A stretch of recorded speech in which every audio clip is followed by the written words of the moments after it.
Well, here we are at another dinner party, and another woman has been possessed by the devil this season. I'm not married to a man. Juliet for the bin, methinks. Let's do it. You want the trash? I got it all for you. Let's rehash the mess together. A sassy hole that only speaks the truth. Nobody gaslights you better.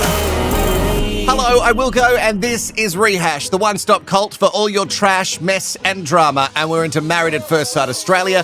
It's dinner time again. Ooh, I wonder what they're cooking. Before we get there, we need to do a love lab rat whip around, which is just checking on each little layer to make sure everything's good. Well, not everything's good. You know, some things are good and some things are ready to boil over into the dinner party. Because what's a dinner party without the TMD?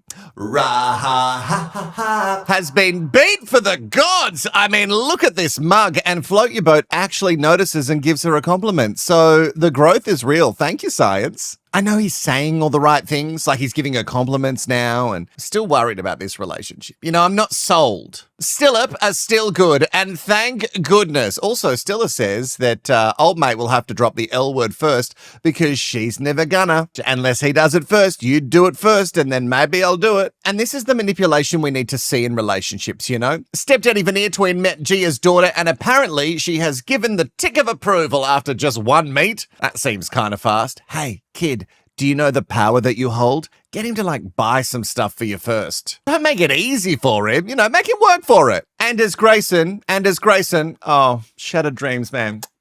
As he is gone this week, one half of the gays, Sam, has to really do the heavy lifting with that very necessary shot that we need of the ironing, but shirtless. You know what I mean? It must feature before every dinner party. I know, it's rude. They went to Cycle Sam. He's new. You know, get Float Your Boat to take off his shirt and do some ironing. Everyone needs to have a turn, producers. Anyway, Sam, thank you so much for taking it for the team. Taking one for the team. Sorry, he's not taking a whole team. Is he? The cowboy and the cycle master have seemed to get a little bit closer. But guys, do they really have chemistry like this? Well, you look very beautiful today, Steph. Oh, wow.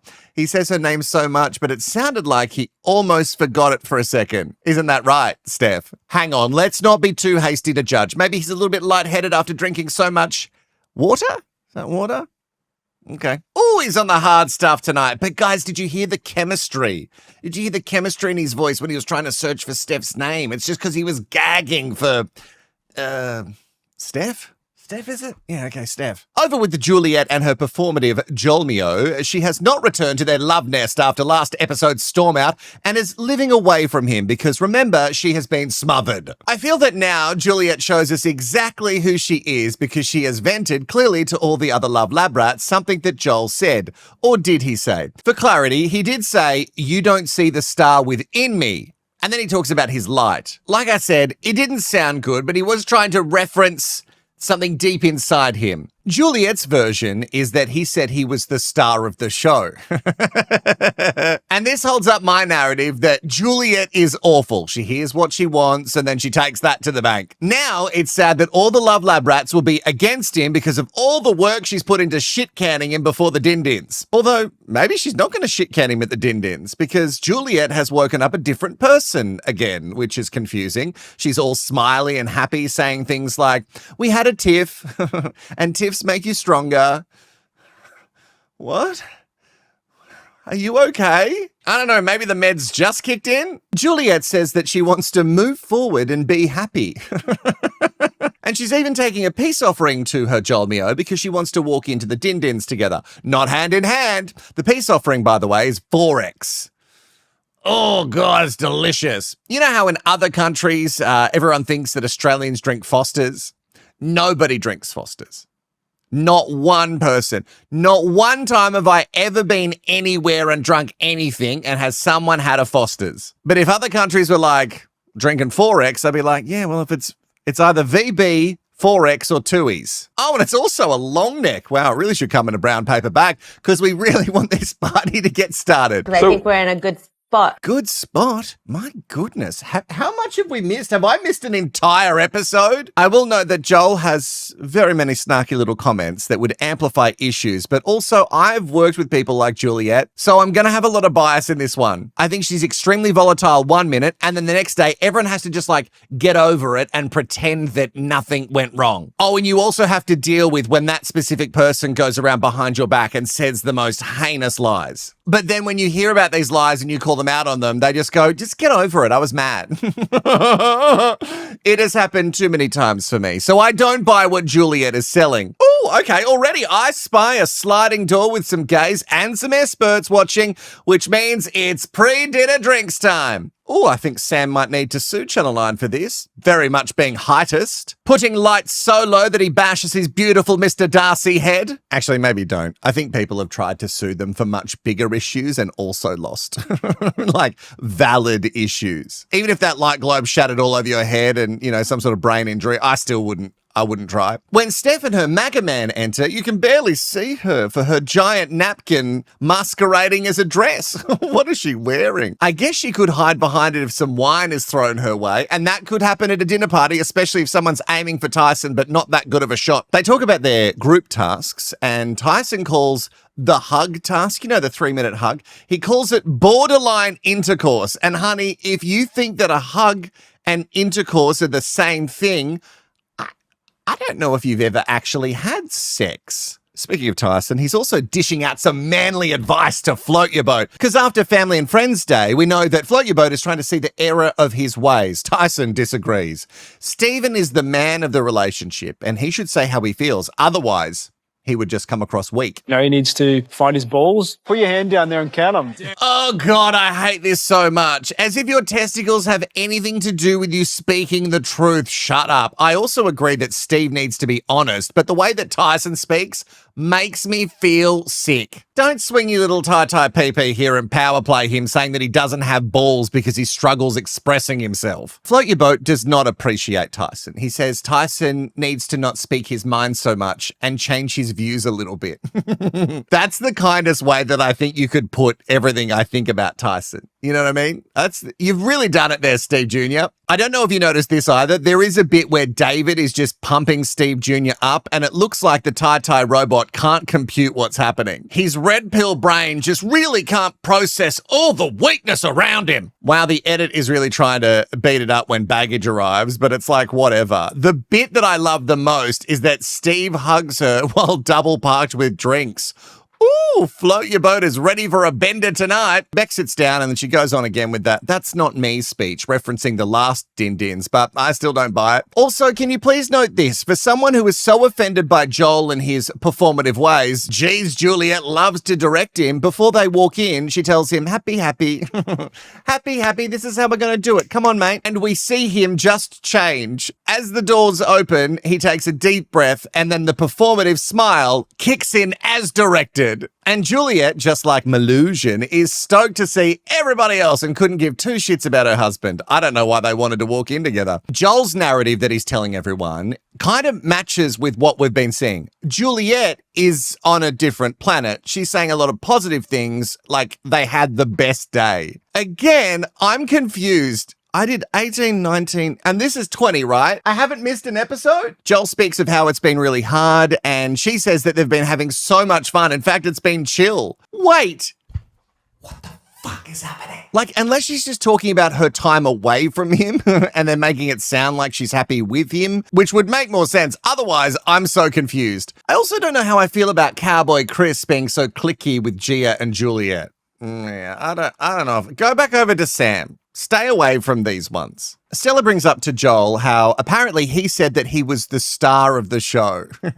And he denies it because it didn't happen. Oh, and that's just a nice little canapé of information we have before Dinner is served. Tink, tink, tink, dinner is served. I guess we're going to see more of that blow up over the main course. Once we get to the table, Beck again apologizes and tries to explain why she was the way she was at the last din-dins, to Joel specifically, and he also returns serve with his apology. The edit makes it seem like the big fish is watching, and his face is not sold buying 1 cent of this apology. And don't worry, he's ready to go. He brings up the active digging, which is a term I love, that's been happening back in Radelaide, trying to get all that goss on his booty, Alyssa. Beck denies it. Look at this face. She is so confused. What, me? Me? Digging up dirt on Alyssa? I love Alyssa. Why would I ever do... What? I'm not a liar. I love people who say things like that. I'm many things, but I'm not a liar.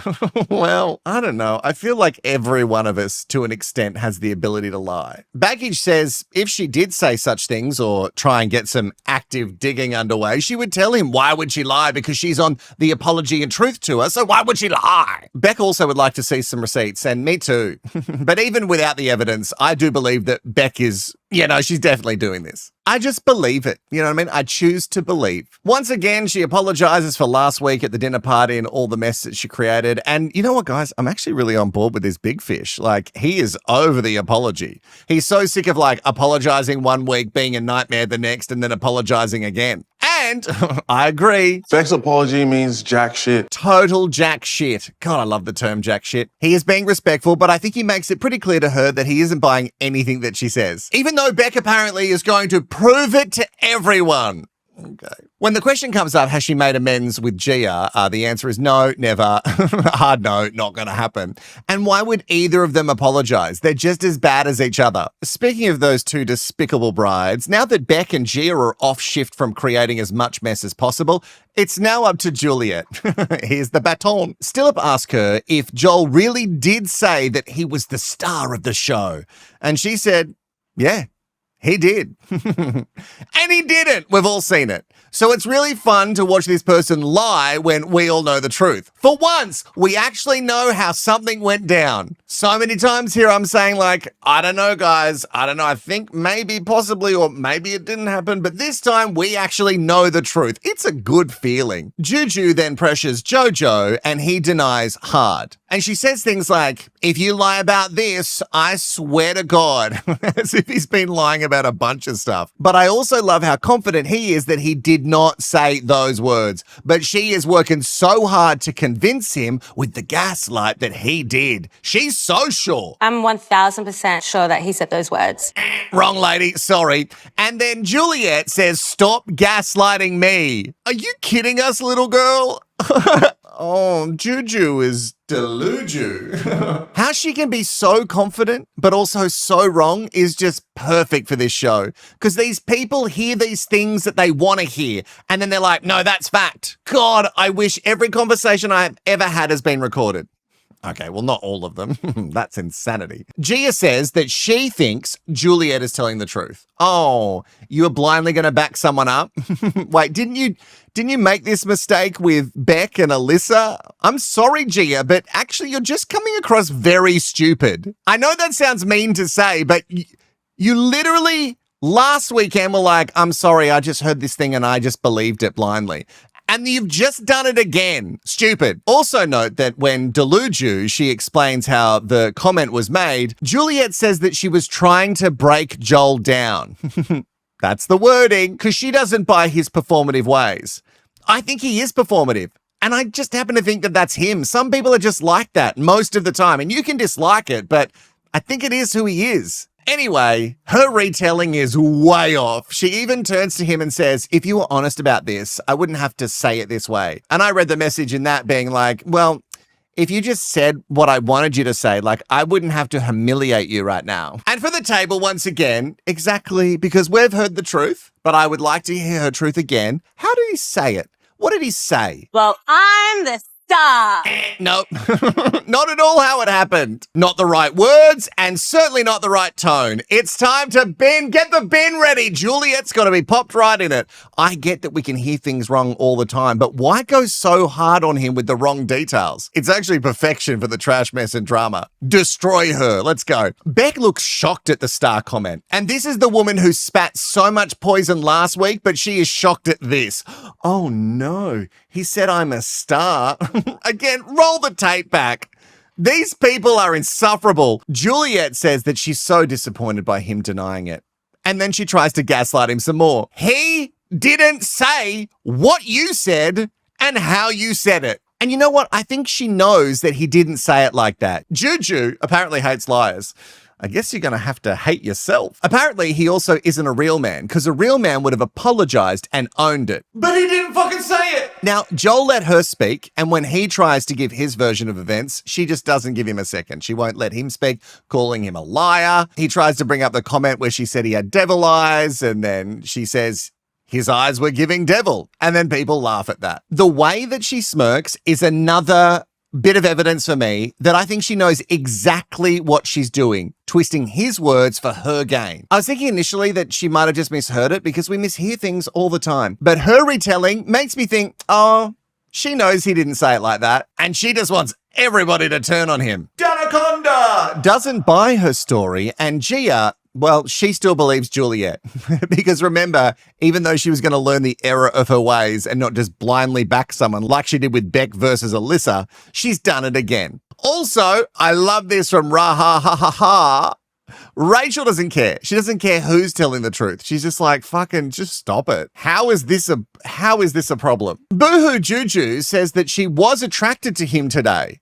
She, again, lie, but until he started lying. And then the attraction went away. Stella tries to pipe up and be the voice of reason. And Stell, come on, have you not learned that doesn't work here?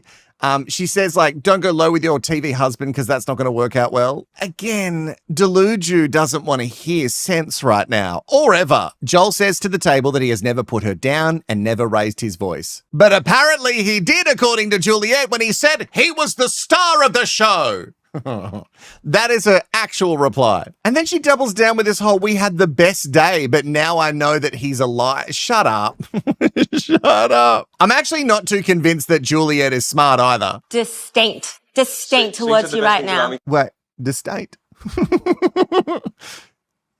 Did I hear that right? Does she mean disdain? Ooh, disdain. Oh, I love it. And then she said it multiple times. I have so much disdain for her. Apparently, Deluju has also had her dreams crushed. And I really hope that everyone at this table who didn't believe him, Gia, has messaged to apologize. Because this awful little woman is the real liar here. Anywho, she walks away because she can't be near her Jolmio because, again, she's being smothered once more. Tyson, let's move over to someone else joyful. Tyson has talked a big game about his week with Steph. He calls himself the gift that keeps giving. And I'm really hoping it's sarcasm, but I'm not entirely sure. He's also questioned about the whole submissive thing, which got brought up at the Commit Me. And I'm so bored with the whole conversation. But he goes on to say everything that we've heard before, that he is traditional. He wants his wife to stay home and cook and look after his kids. Note they're his kids. And on that note, Cowboy Chris shares that he's going to be a dad. Oh, a donor dad first round and then also have a surrogate carry his next child. And there is a real positive reaction. Cycle Sam is super supportive, but Tai doesn't seem to really get it because, like, wait, if you had two men, who is going to stay home and like do the cooking and cleaning? He goes on with his little backstage confessional that he isn't used to all the gay things, you know, with the kids and stuff. He just doesn't know how it all works. Quite frankly, I don't want to know. Well, no one's asking you to do the IVF. You know what I mean? Like, we know that you're not a medical professional. But guys, he has a traditional mindset and that is his right. Actually, it is his right. If he is of the opinion that kids should only have that trad set up, go forth and have that opinion. It does seem like you're struggling to get someone to like sign up for your traditional thing, but like go for it. Have your opinion, whatever. But hey, we don't have time to waste. Because the real big issue was like bubbling before and now it's really back. And Tyson has some things that he wants to know. When Joel is down the end of the table talking about the star of the show comment, he swears, on his mother's life that he did not say that. And Tyson wants to know, why would Juliet make that up? Because she's a little bish. Like, again, this man is also very dense. G-Banger and Deluju are up the other end of the table, calling him insufferable and just being really generally poisonous. And Juliet is also blaming him for the version of the person she is right now. Shut up. You control your own actions. Shut up. Juliet thinks that anyone would be acting the same if they had to live with Joel. She's actually been keeping her cool. Really? This is keeping your cool? I'm actually nervous for you to get angry. She also reveals that he has been cuddling with his teddy at night, which people are shocked by. And hey, you know how I feel about the teddy, but I would rather deal with the teddy hugger over Juju any day of the week. Gia says that she would have slit the teddy's throat on camera. And my question is, why so aggressive, Gia? Go back to therapy. Like, I thought you had vowed not to get into other people's relationship drama. And again, you're just this high school lame-o who's stuck in time. I don't understand her thing with Joel. Like, she has hated him from the second that he walked down the aisle at their wedding. G-Banger comes for Joel that it's not manly for him to have a teddy. She also calls him a loser.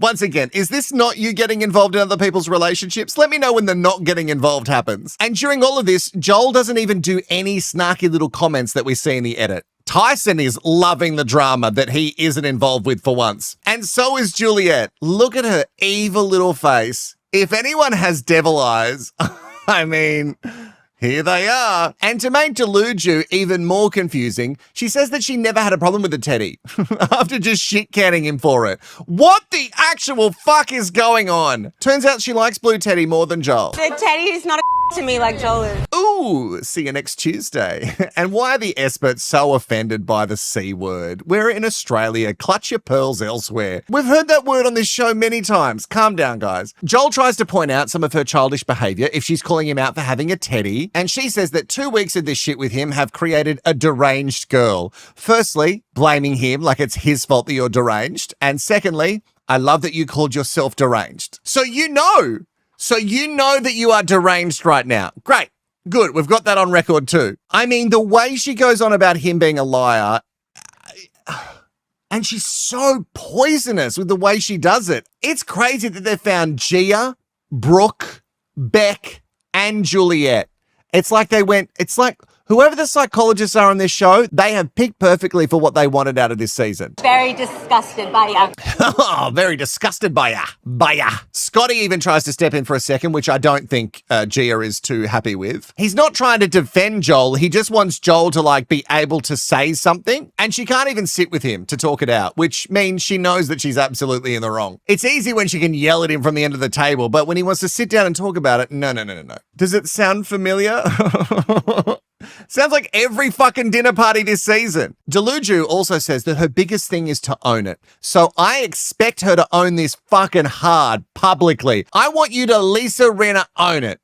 And then maybe I'll listen. Stay far away from that stupid ass. Oh, and with that, we come to the end of an episode. It felt like a very quick dinner party, actually. Oh, just sped by. And apart from the Deluju, there really isn't all too much to the Din-Dins. Guys, we're in the middle of the season slump.